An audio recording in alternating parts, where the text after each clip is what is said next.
here. Okay, so now we're recording for problem 3.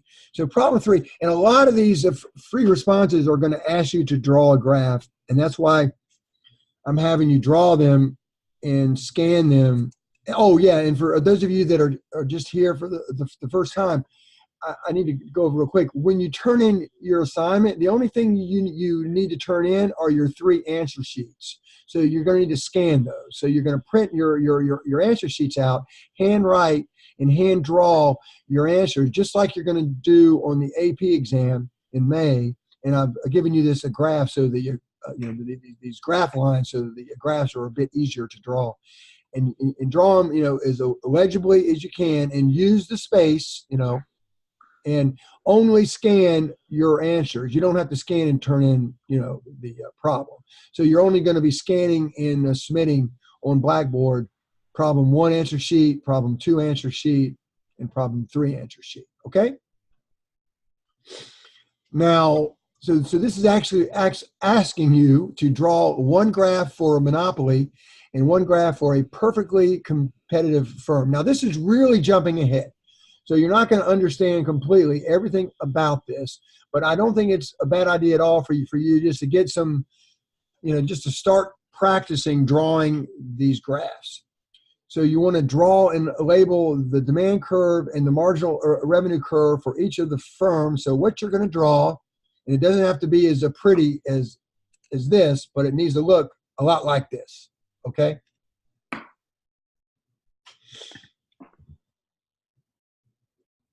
So this is a supply and demand for a firm, not a market. They're different. This is a firm in a perfectly competitive market. Why did I say firm and a firm? I don't know why. Okay, let me change that. That should be in a mark. Okay. Ooh. I said firm and a firm. No, this is a firm in a perfectly competitive market. Yeah. Okay. And you'll simply put the price on the vertical axis or the y-axis, the quantity on the horizontal axis. You want to show an upward sloping supply, and you don't have to say it's going to be equal. This is marginal cost. That's what that stands for. But it's good to know that, and we'll talk a lot more about that. You don't have to fully understand why that is right now, but you will. And you want to have market price. This is where the market equilibrium is, right? Or the firm equilibrium. This is where they're going to produce. They're going to produce where price equals marginal cost, which is right here. Now, their demand curve is horizontal or perfectly elastic, and why that is, and we'll talk a lot more about this when we actually get to this unit, but I just want you to know right off that, and it makes perfect sense. When I go out into Manhattan to buy coffee, and even if I don't go to a Starbucks, if I go to, there's a lot of other coffee shops. I mean, you can imagine how many coffee shops there are in Manhattan, right? So if I want to get just a regular cup of coffee, if it's much more than $3, I'm going to go to the coffee shop across the street, because the price in the market in Manhattan for a medium of coffee at a coffee shop like Starbucks or a high-end type of a coffee shop is right around $3.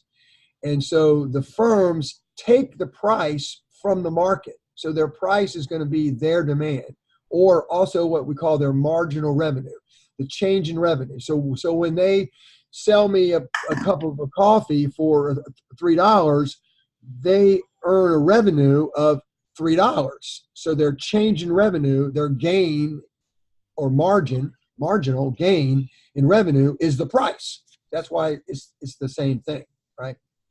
So this is what a firm's supply and demand looks like. Your marginal revenue for a firm in a perfectly competitive market, once again, is going to be the price, because the price doesn't change, and whatever the price is their change or marginal revenue. Marginal means change, right? Revenue means the money they bring in when they sell something, right? And if, for example, say a coffee shop opened up in Manhattan and tried to charge $4 for a medium coffee, nobody would even go in there, and they would go out of a business because they would not want to pay more than they have to. You know, does that make sense, guys? Mm-hmm. Yep. Okay, now a monopoly is very, very different.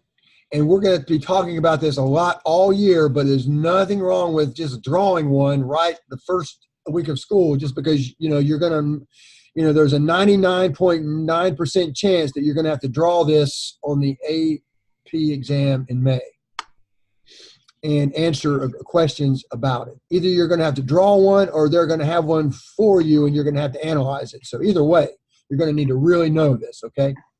So the biggest difference here that you guys can see is what? What is the biggest difference that you can see between a firm in a perfectly competitive market and a monopoly firm? The demand. The demand. Who said that? You're right. Me, Julia. Hey, Julia, you're exactly right. A monopoly has a downward sloping demand because they can actually control the price. So their demand is downward sloping, and their marginal revenue, and I'm not going to get into this a lot right now of the whys, because it's a little bit, because it's just, we don't need to, but just know that the marginal revenue curve is going to be a slope of pretty close to twice the slope of the demand. So if this slope right here is 1-to-1, this would be like a 2-to-1, right? A change in y over a change in x. So the slope would be steeper for the marginal revenue. And we're going to talk a lot more about why that is, but just know that. So this is how you would want to draw it. And where they charge is a price on the demand straight up from where marginal cost equals marginal revenue. So you look for that point where marginal cost, which is their supply, equals marginal revenue, and you come straight up from there to the higher demand curve, and that's the monopoly price, and that's the monopoly quantity, okay? Now, also understand that another way of thinking about demand is marginal benefit. Marginal benefit. And when marginal cost equals marginal benefit, this point right here, that's at the point where the price and the quantity produced is allocatively efficient, or that's where you have allocative efficiency, where you're your benefit is you're efficient because you've matched up your marginal cost to your marginal benefit. And a monopoly typically produces less than where they would be allocatively efficient at a higher price.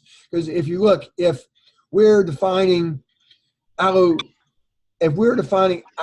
efficiency, which we are, where marginal cost equals marginal benefit, well, a firm is always going to produce at that point that is allocatively efficient, because they're always going to produce where a marginal revenue or price equals marginal cost. So one of the big differences between a firm in a perfectly competitive market is that they're going to produce at an allocatively efficient point, and the monopoly is not. They're not going to. They're going to produce less at a higher price, okay? So this is what the graphs should look like. Now let's jump back over. Now, does anybody need any more time with the graphs, or can I go back over and make sure we've answered all the problems? I just have a question. What does PM and the QP mean? This is a monopoly price, monopoly quantity. Right. This is a quantity, and quantity. I'm not sure what the P is. I don't know why I put a P there, but you can put anything you want there. But this is just a quantity. This is market price. This is quantity. I probably should have put an M there, but I think I put a P there because I put an M. I don't know. You can put Q1, P1, but this is quantity. Okay. This just denotes whatever it is, and you'll see different things here. Okay, but the Q is the quantity that they're producing, right here. Okay. Mm-hmm. And you don't have to put, not unless they tell you. Sometimes on the questions, they actually tell you how to label it. They'll say, label the quantity produced QM or Q something, and they'll ask you to. So make sure you read the question, because it just depends. I don't think they ask you to here, but we'll look and see, okay? It just says label it, okay? So what they want to make sure you do is draw and label the demand curve and the marginal revenue curve, okay? And then they want you to explain, for a perfectly competitive or price taker firm, explain why the relationship between demand and marginal revenue exists. And there's many ways you could say that. You can just say, well, for a firm in a perfectly competitive market, price equals marginal revenue, because they're taking the price from the market, so they can't change the price, and so price is going to be it's going to be a horizontal curve that's always going to equal a marginal revenue, because price is marginal revenue.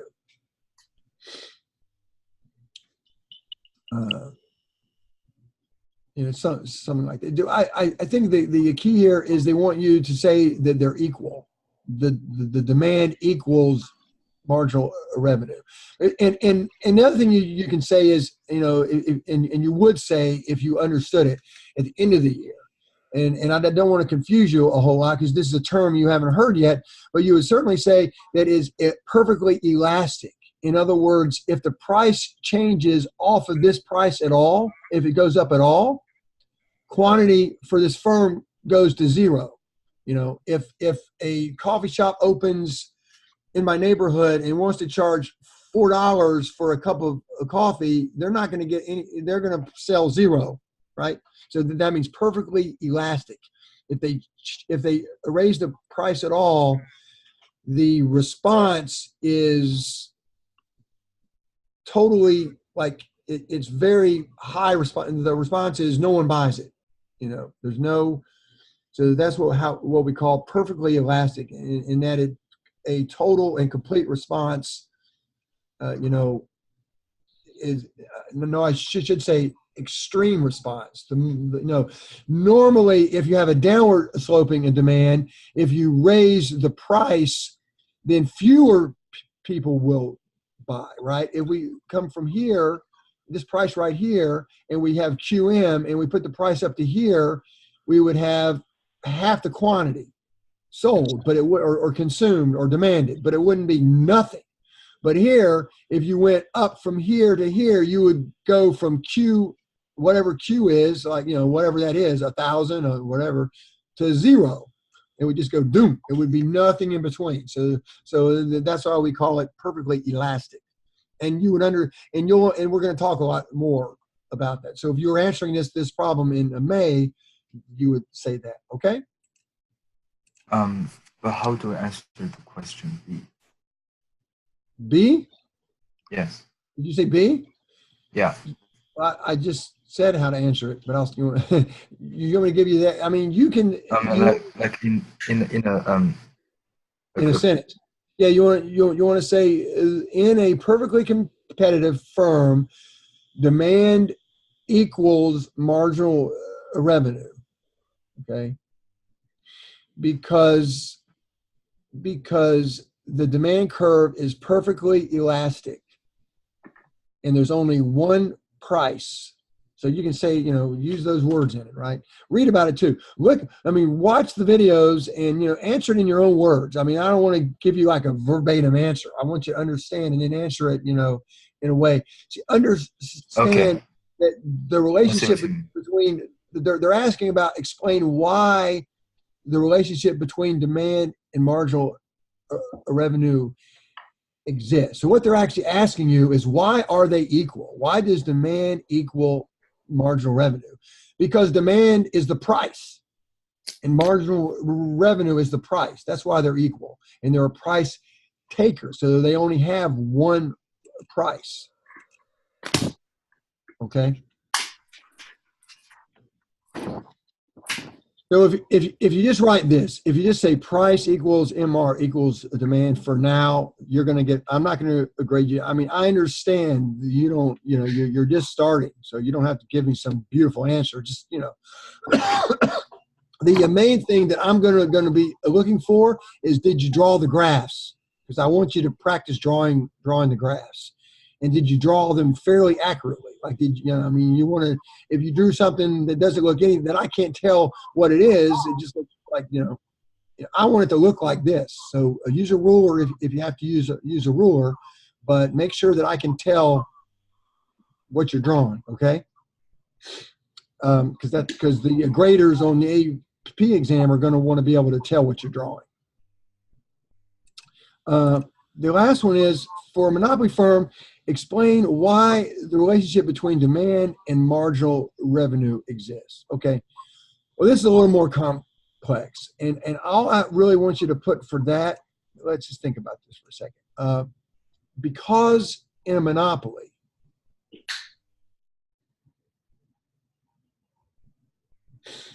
well, I don't want to get you guys confused. So let me think how I want you to think about this.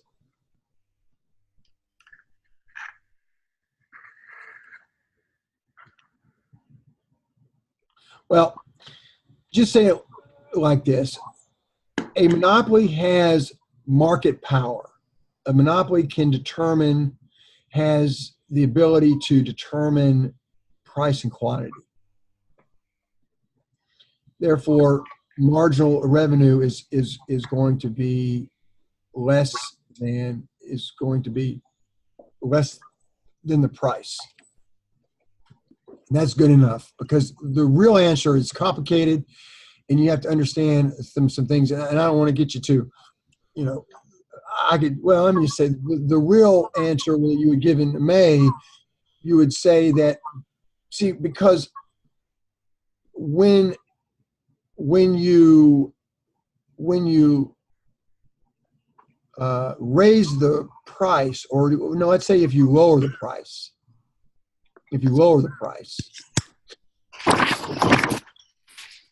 you're going to lose more in marginal revenue, because you're going to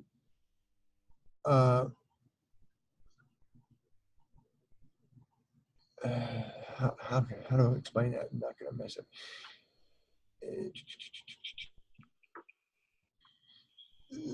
Why this is hard, and because you can think about this in two ways. When you look at this kind of a model, and you look at QM, right? You can think about it as there's individual buyers all along this line. Like, this is one buyer, this is two, this is three, this is four. So as you lower the price, you add the consumers, right? You add consumers. You can think about it like that. So when you lower the price, you're actually not. Okay. If you lower the price, then you're losing the revenue from everybody. Whoever was at QM was paying PM. You're losing all that revenue. In other words, they're not still paying. Here's how to say it. They're not still paying the higher a price. Because and the reason why I'm stumbling here, because you have to understand price discrimination in order to really understand this, and that's something we haven't even talked about, so I don't want to confuse you. But so I'm trying to think of a way of explaining it that's not going to get you like your brain discombobulated. But if you think about it, like if I were to lower the price to here, then the ones who were buying it here are not still paying that price. Everybody's paying the lower price. Everybody is paying the lower price. Not only the new consumers who have now decided to buy it because now they can afford it, but everybody else that was in here that was paying the higher price, or all these are also paying the lower price. So that's why marginal revenue drops farther than price. And that's why it's a lower curve. Okay? Does that make sense, or did I confuse you? That makes sense. Sort of makes sense? Yeah. So, but the answer to the way you can answer for now, just say that a monopoly has market power and has control over the price and the quantity. They could produce it, they could produce if they wanted. This is where they produce to maximize their profit. But if they wanted to produce here or here or here or here, they could if they wanted, and they would just they would just sell more at a lower price. But they maximize their profit by producing right here. And we're going to get a lot more into the math of this later on. The real thing that I wanted you to do, and I wanted you to see what a free response question actually looks like from the very start, so you sort of see what you're getting yourself into. But the real thing, and then that's one thing, but then the main thing is I want you just to practice drawing these graphs and start getting familiar with what they look like, so you recognize it. Okay? You guys are good. Thank you for coming in on a Saturday. Now, the only other thing is I want to make sure I have everyone. So did I give everybody who's in here a credit for being here? Yeah. I'm Kim. Who's I? Stephanie? Stephanie. Hey, Stephanie. Okay, good. I'm glad. Thank you for. Good to meet you. Okay, great, wonderful. Now, Eric, are you? I'm a little bit confused, and I'm sorry if I get this wrong. But are you the one who was asking me the questions about the? Yes. I'm the undercover economic stuff. Yeah. Well, you know what? Instead of going back and forth on email, why don't we just schedule a session and we'll just go over whatever is confusing you? Would that work for you? Yeah, so no problem. Yeah. Tell me what times work for you, and then we'll figure it out. Okay? Because it's hard for me to figure out. I couldn't quite figure out what you were asking, but if we do it live, then you can sort of help me understand what you're not. Okay. Yeah. Okay. Thank you. Now, before we go, is there two things? Is there anything you guys want me to go back over on the assignment, or is there anything on the study guide that I sent out that you are like, that you want me to talk about, or questions about the quiz? This is the study guide. You should have seen it. I have a question just for so is that what the free response questions would typically look like on the exam, the questions that we just did? These are actual free response from the exams. They're exactly what's going to be on the exam. Yep. Yeah. Okay. This is like, and I'm keeping track of which ones that I'm using, because my goal is when you guys take that exam, you're going to have seen that free response question before, or something very, very similar, right? So you'll have these the whole year to study. And what my goal, what I want you to think about in terms of your learning is, right now you sort of understand it. I mean, you sort of understand it. And I probably confused you a little bit here, so sorry about that. But as the year goes on, you're gonna really in depth understand these, so that you can answer it any way they ask it, because they could ask it different ways, right? So I really want you to understand these concepts, so that whatever they ask you, you'll be able to roll with it. Okay. Now, in the quiz, you guys understand what the quiz is, right? The quiz, when you take it, I want to make sure you have at least an hour. You're going to have an hour and a half before it times out, but it'll time out. So you can't take it, you got to do it all at one time, right? So make sure that you schedule somewhere, whether it's at home, it could be home or it could be anywhere, but just make sure you're going to have at least an hour where no one's going to bother you. Okay. And you'll get your scores for the multiple choice as soon as you submit it, because it'll grade it automatically. And what I've done is I've given you pretty detailed explanations of the answers, so that it's also going to be a good studying thing for you to know. If you no matter if you get them right or wrong, you'll be able to see, an explanation of the answer. And then the short answers, I'll have to grade those manually, but you'll still see the answers. As soon as you submit it, you'll see my answers. So you'll be able to look and say, well, my answer is pretty much the same answer as Mr. Charlton wrote, so it's probably right, okay?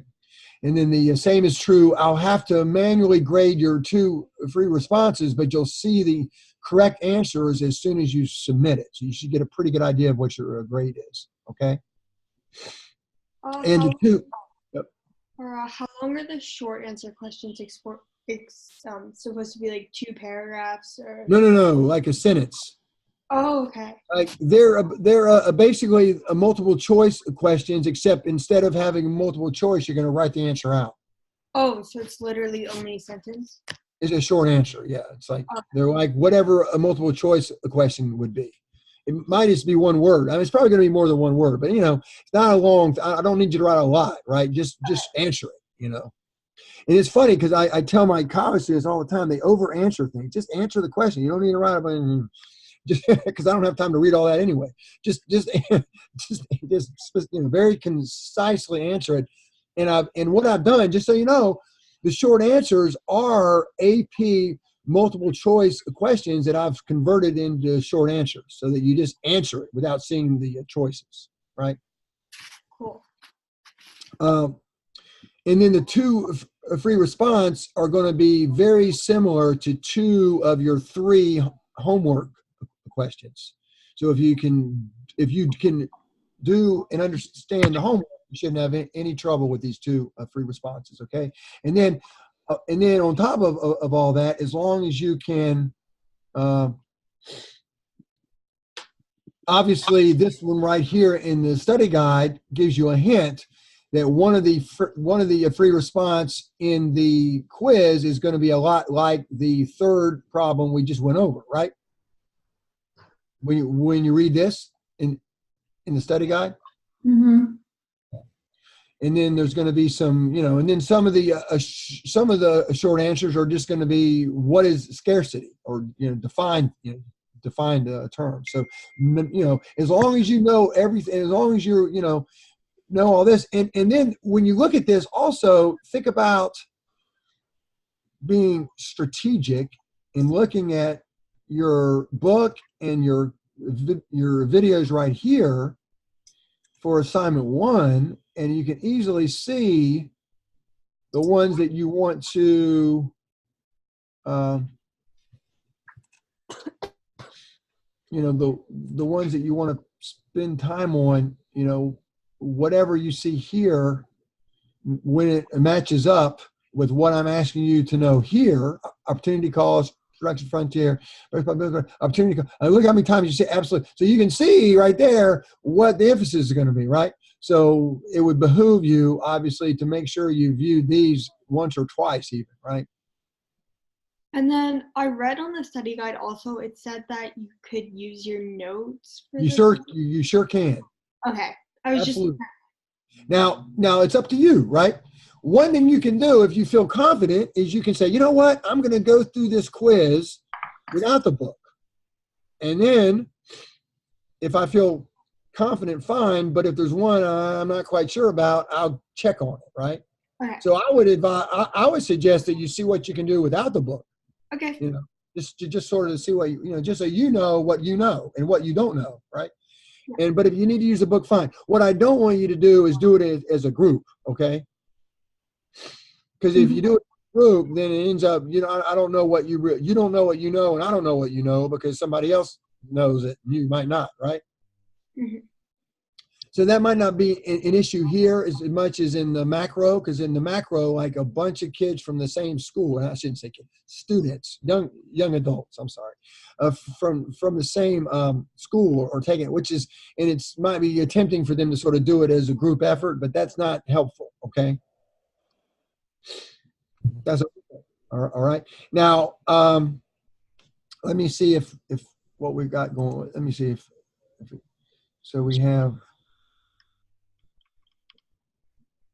okay, so I might schedule one more, but you guys, just to remind you, you're only required to come into one of these before a quiz. So you don't have to come to any more if you don't want to, but I might schedule one more just to make sure that everybody's good for the quiz, okay?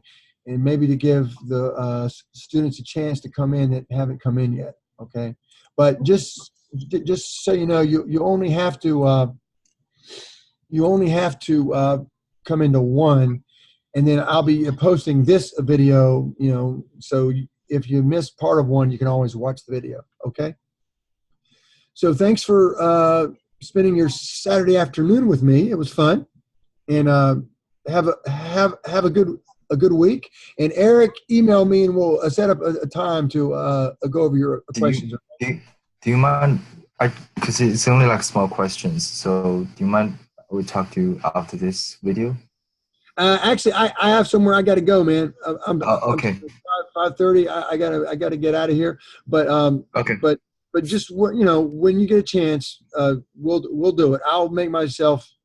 We'll figure it out. Okay. Okay. Thank you. All right. Bye, guys. All right.